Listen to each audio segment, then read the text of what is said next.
Al Tablero con Fray Nelson. Creo que todos hemos oído hablar de las pirámides de Egipto. Lo que tal vez algunos hayan olvidado es que estas pirámides eran básicamente sepulcros, colosales obras que se supone que debían servir de morada temporal para los faraones, que eran los únicos dignos de entrar en una vida plenamente feliz. Es decir, para los egipcios, los únicos dignos de una feliz inmortalidad eran esos, los que estaban en la cúspide de la pirámide social. Solo ellos merecían pirámide. Qué bueno hacer el contraste con nuestra fe cristiana, porque lo que hemos descubierto en nuestra fe es que todos somos valiosos. Cada vida humana es preciosa. Este contraste entre el mundo egipcio y la propuesta cristiana, hoy aquí, al tablero con Fray Nelson. En la clase de hoy, el mundo egipcio. Bienvenidos en esta 9ª temporada de Al Tablero con Fray Nelson. Estamos hablando de la dignidad del ser humano. Yo creo que es un marco de pensamiento, creo que es un marco filosófico muy necesario hoy. Resulta que el mundo en el que nos movemos es un mundo marcado por todo tipo de protestas y sobre todo un mundo que parece hervir en un sentimiento de profunda y creciente indignación. Los paros, por ejemplo, las protestas, incluso los actos mismos de vandalismo, están hablando de esa indignación profunda, eso que mucha gente siente. Yo creo que lo más dramático de esto es descubrir que aquella persona que produce un acto terrorista, no lo estoy justificando, la persona que se suelta en un acto vandálico a despedazar la propiedad de otro, incluso la persona que interrumpe un servicio público.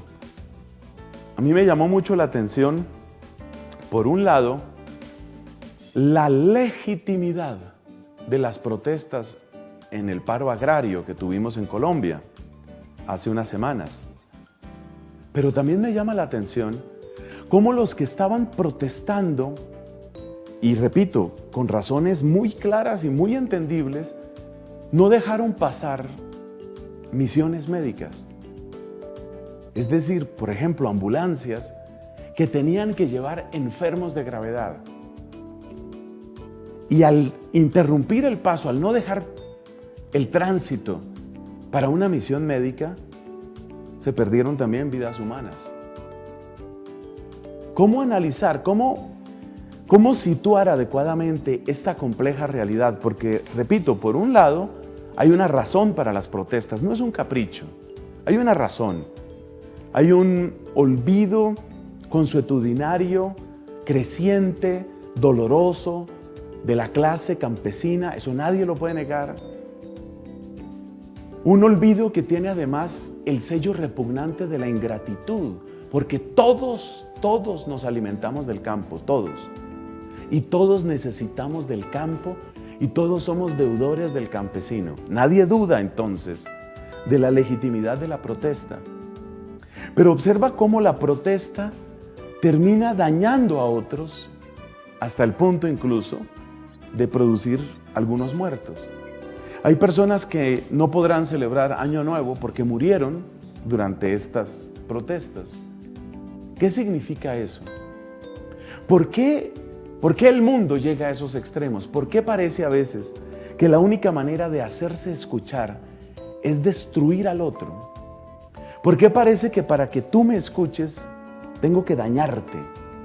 Y solamente cuando soy capaz de dañar, solamente cuando me muestro como capaz de dañar a la sociedad, en ese momento me sientan a una mesa para dialogar. Eso no es normal. No es normal que para que me escuchen yo tenga que dañar a otros. ¿Qué hay detrás de esa manera de pensar y por qué hemos llegado a esos extremos? A mí no me cabe duda. Una de las razones principales es por el irrespeto, por el repetido irrespeto a la dignidad de las otras personas. El repetido irrespeto, los oídos sordos frente al clamor y las necesidades de un determinado grupo humano, engendran tarde o temprano esa clase de reacciones.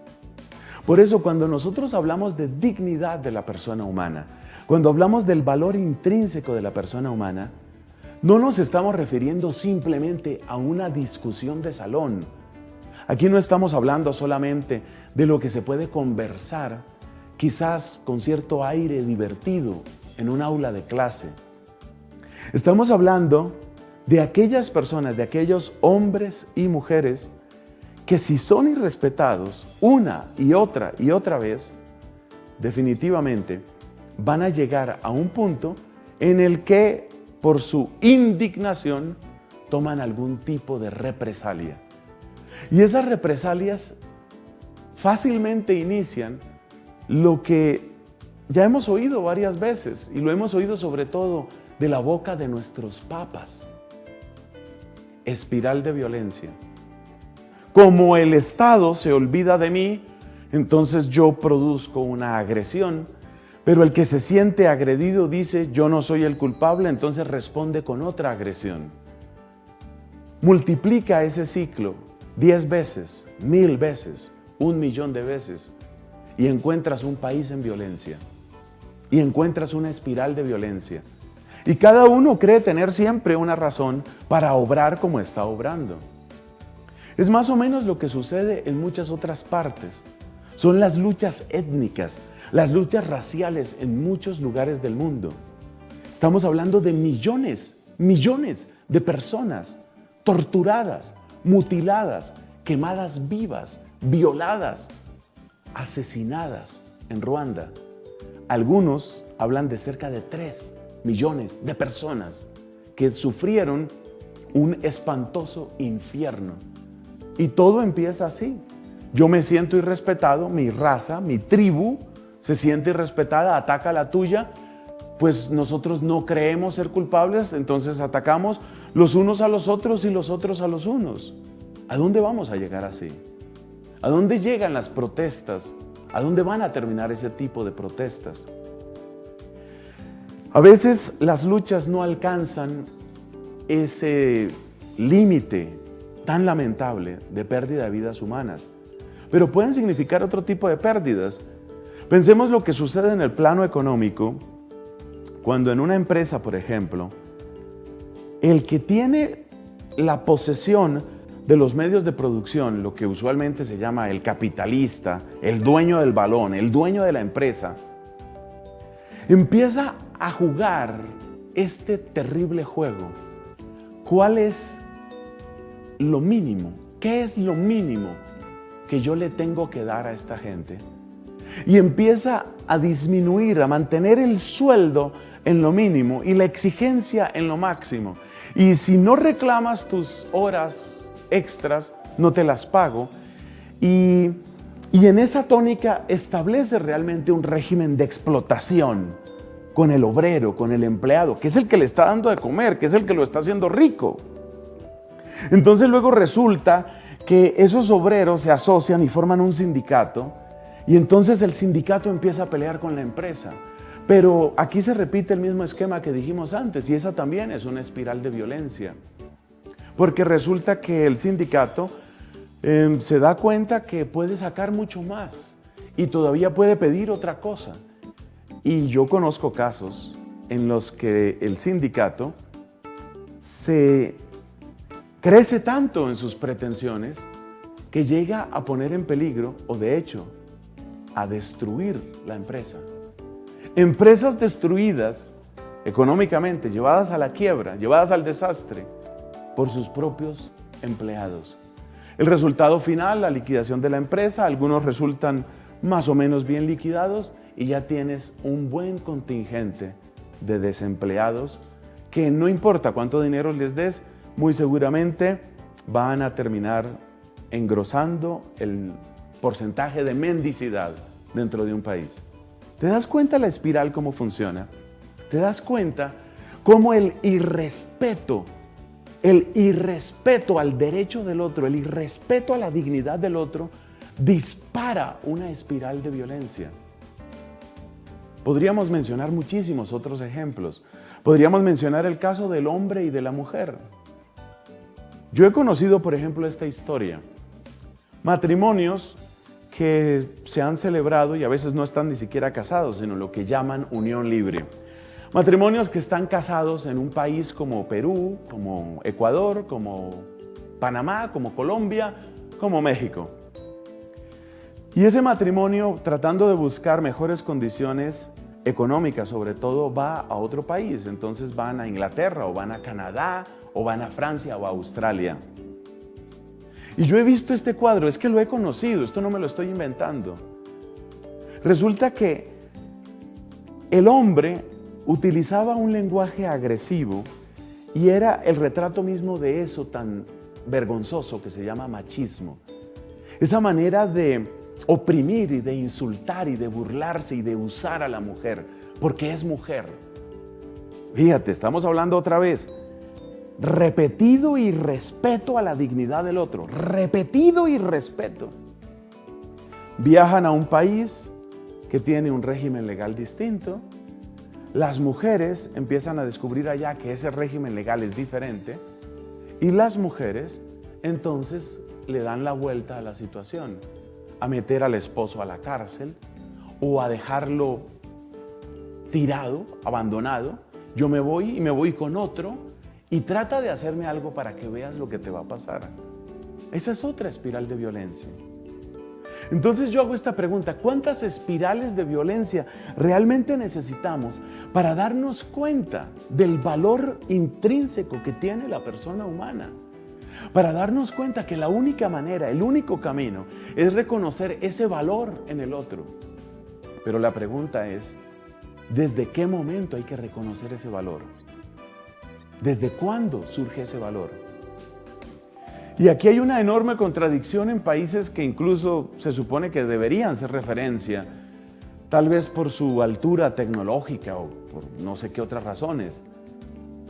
Resulta que hay países, por ejemplo, lugares en Estados Unidos, donde está permitido el aborto en cualquier momento de la gestación y el niño ya es viable, ya es viable. Estamos hablando de matar a un bebé que tiene 8 meses en el vientre de la madre. Ese niño es perfectamente viable y se puede matarlo. Es decir, no tiene ningún derecho a los 8 meses. Pero si ese mismo niño nace, en el momento en el que nace tiene todos los derechos y es protegido por la Constitución. ¿No es eso una cosa absurda?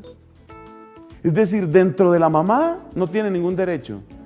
Si naciera, por ejemplo, prematuro, tiene todos los derechos. ¿Quién entiende eso? ¿Dónde empieza la dignidad de la vida humana? Yo creo que el ejemplo de una antigua cultura, Egipto, nos puede ayudar a entender, por contraste, qué es lo que nosotros, como cristianos y como católicos, afirmamos sobre el origen de la dignidad de la vida humana. En un momento regresamos con esta historia que es más o menos conocida porque está en la Biblia, en el libro del Éxodo. Regresamos con la historia de Egipto y regresamos con aquello que podemos aprender de un país en donde los seres humanos se veían como piezas de ajedrez. Ya regresamos con Al Tablero con Fray Nelson. Seguimos con Al Tablero con Fray Nelson. Queridos cristovidentes, nos gusta estar en contacto con ustedes. Y nuestro medio preferido de comunicación es el correo electrónico. Muy sencillo, lo tienes cerca de tu casa y tu opinión puede así llegar a nuestros oídos. Al Tablero con Fray Nelson se llama este programa y así también se llama el correo al que tú puedes escribir. Mira, es el nombre del programa puesto sin guiones, sin espacios, al tablero con Fray Nelson @cristovision.org.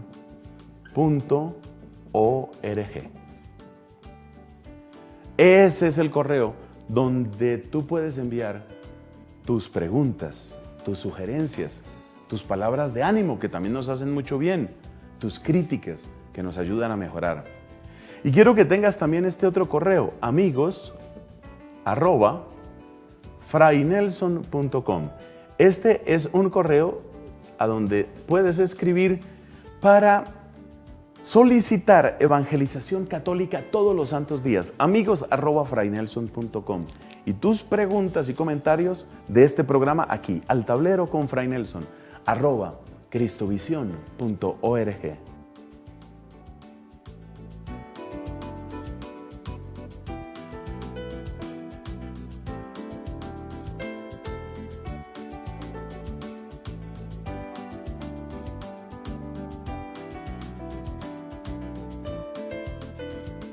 Gracias por su programa y en general Cristovisión es el alimento para mi alma. Dios los bendice por su labor de evangelización. Son fascinantes sus programas, sobre todo la historia de los grandes de la Iglesia Católica, que en realidad se hicieron los más chicos. La Virgen María te proteja y te acompañe. Marlene Torres Celi.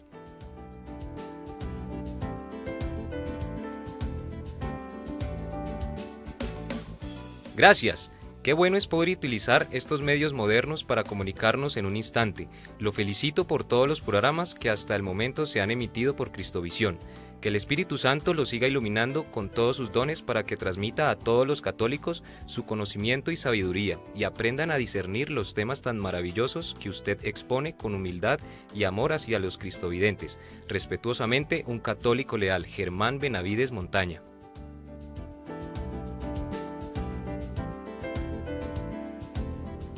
Una santa que es virgen y doctora de la Iglesia, de nuestra Iglesia Católica, llamada Santa Catalina de Siena, decía alguna vez que un buen modo de aprender las cosas es a través de los contrastes. Uno aprecia más lo que significa el día cuando ha pasado por una larga noche. Uno aprecia más lo que significa el alimento cuando verdaderamente ha conocido el hambre. Pues algo parecido es lo que queremos hacer en estos programas, en esta 9ª temporada sobre la dignidad de la vida humana.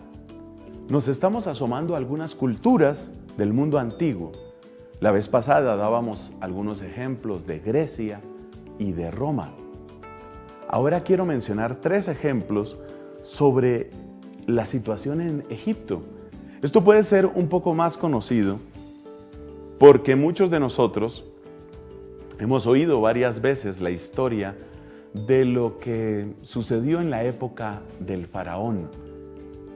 Para ubicarnos en la escala del tiempo, estos acontecimientos de los que vamos a hablar tienen que ver con más o menos el 2º milenio antes de Jesucristo.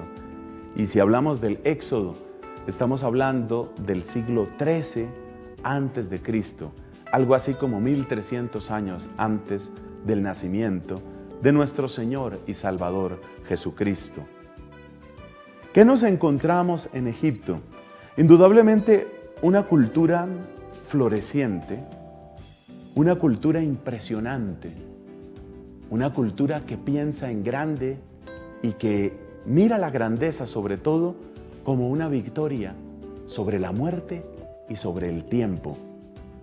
De hecho, cuando admiramos esas grandes pirámides, estamos en cierto sentido dando la razón a esa gran aspiración del alma egipcia, vencer al tiempo. Son fácilmente 40 siglos. Estamos hablando de unos 4000 años fácilmente. Y uno se pone a pensar, ¿cuáles de nuestras palabras tendrán importancia dentro de 4000 años si la humanidad llega allá? Hay cosas tan curiosas y cosas tan bellas en Egipto. Ellos dominaron de un modo tan perfecto la producción de la miel a partir del trabajo de las abejas, por supuesto, que descubrieron algo muy interesante, y es que la miel es el único alimento conocido que no se corrompe con el tiempo. Si se llena una vasija que esté debidamente sellada contra la humedad y se tapa de manera hermética, de nuevo, para que no entre humedad, si en esa vasija se ha puesto miel, esa miel se puede consumir en cualquier momento después.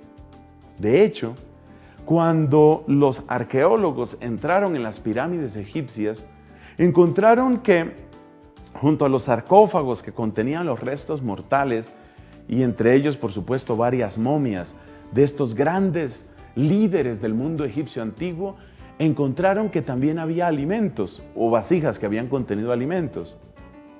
Algunas de las semillas de trigo, por ejemplo, se habían preservado de una manera tan perfecta que pudieron ser sembradas y efectivamente crecieron, germinaron.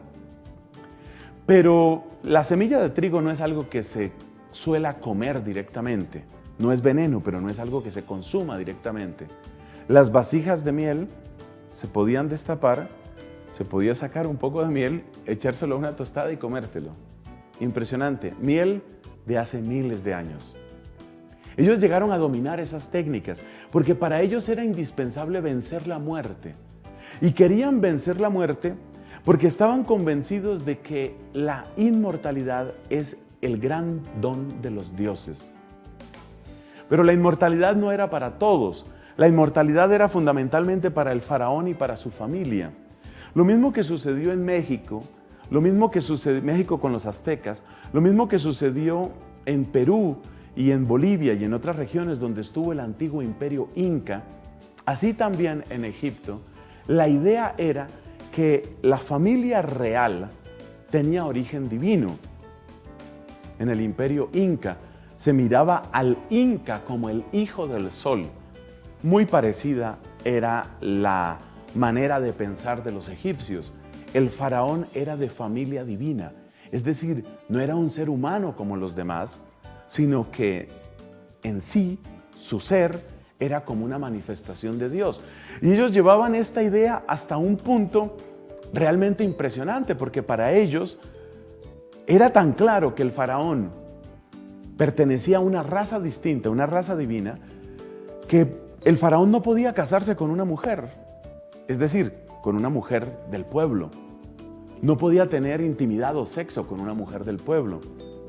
La única persona con la que el faraón podía tener intimidad era con su propia hermana. Tenían que cometer incesto, pero ellos no lo miraban como incesto, sino lo miraban como la prolongación de una determinada raza. Por supuesto, esto tuvo consecuencias en la degeneración de las familias reales, pero ese es otro tema. Lo primero entonces que llama la atención es que hay un enorme deseo de preservar en la inmortalidad al faraón, y por eso las pirámides, y por eso la miel y el trigo, y la momificación, por supuesto, pero ese deseo y esa dignidad es dignidad del faraón, no es dignidad de todo ser humano. Es decir, hay unos que sí merecen ser inmortales, hay otros, en cambio, que son para consumo, que son, como decía el filósofo Aristóteles, en una época diferente, por supuesto, como decía Aristóteles, son máquinas animadas. En una de sus frases más desafortunadas, teniendo tantas tan sabias, en una de sus frases más desafortunadas dice Aristóteles que un esclavo es como una máquina que se mueve sola.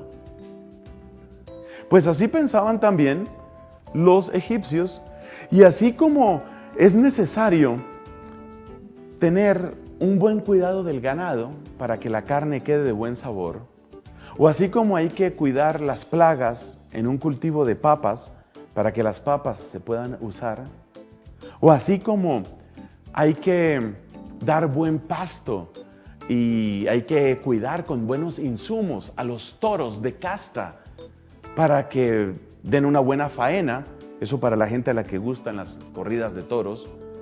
Así como cuidamos a ese tipo de animales, pues hay que cuidar también a los esclavos. Pero la manera como los egipcios y en particular el faraón miraban el cuidado de los esclavos es como el que cuida el ganado. Y eso quiere decir que de lo que se trata finalmente es de que el ganado esté contento para que se siga reproduciendo y para que tengamos buena carne. Varias veces encontramos en la Biblia, especialmente en el libro de los Números, encontramos protestas de los israelitas mientras iban por el desierto. Esto ya después de ser sacados y liberados de la tierra de Egipto. Y es muy interesante cómo estos israelitas empiezan a recordar con cierta nostalgia los privilegios, muy entre comillas, privilegios que tenía vivir en Egipto, porque el faraón sabía muy bien que tenía que mantener contentos a sus esclavos. Es la misma expresión que encontramos en el mundo romano, otra de las expresiones del paganismo en la antigüedad. Los senadores romanos sabían muy bien lo que tenían que hacer. Cada vez que el pueblo quería levantarse y rebelarse, y probablemente iba a haber una revuelta que podía ser muy peligrosa, mágicamente había un anuncio: acaba de llegar gran cargamento de trigo desde el norte de África. El día tal hay repartición para todo el mundo. Y entonces llegaba un barco de esos que traía trigo, por ejemplo, de lo que hoy es Libia o de lo que hoy es Túnez. Traían grandes cantidades de trigo y le llenaban a la gente sus vasijas de trigo.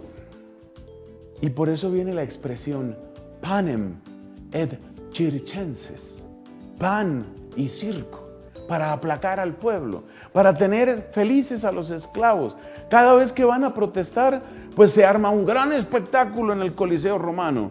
Lucha de 25 osos contra 40 gladiadores, y la gente va allá y sacia su morbosidad viendo cómo despedazan a esos animales, o peor aún, a esos seres humanos. Y la gente salía del Coliseo comentando: ¿qué fuerza tiene ese oso? ¿Viste cómo le arrancó la cabeza al otro con un solo zarpazo? Vaya si son fuertes esos osos.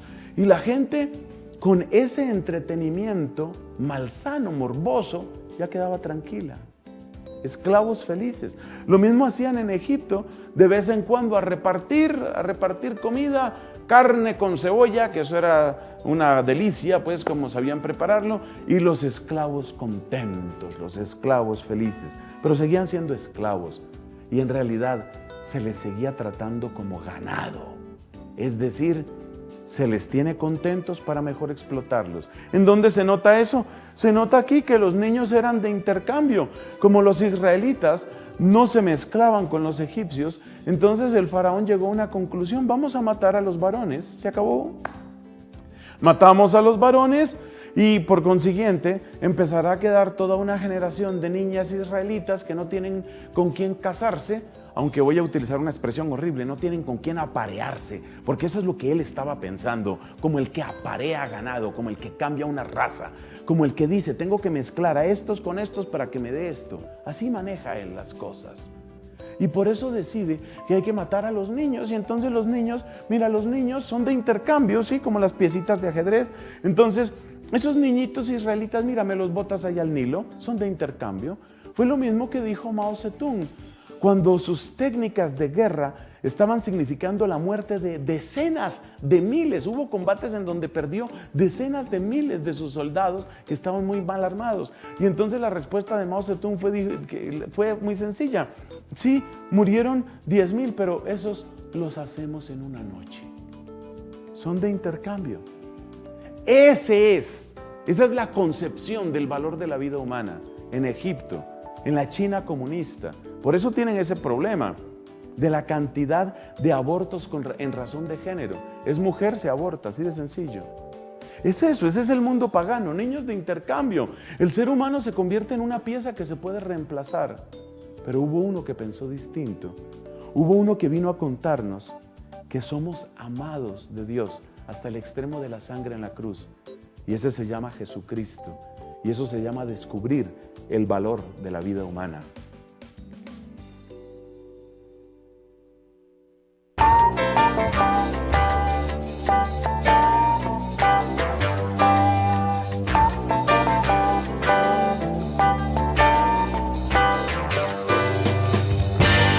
Al tablero con Fray Nelson.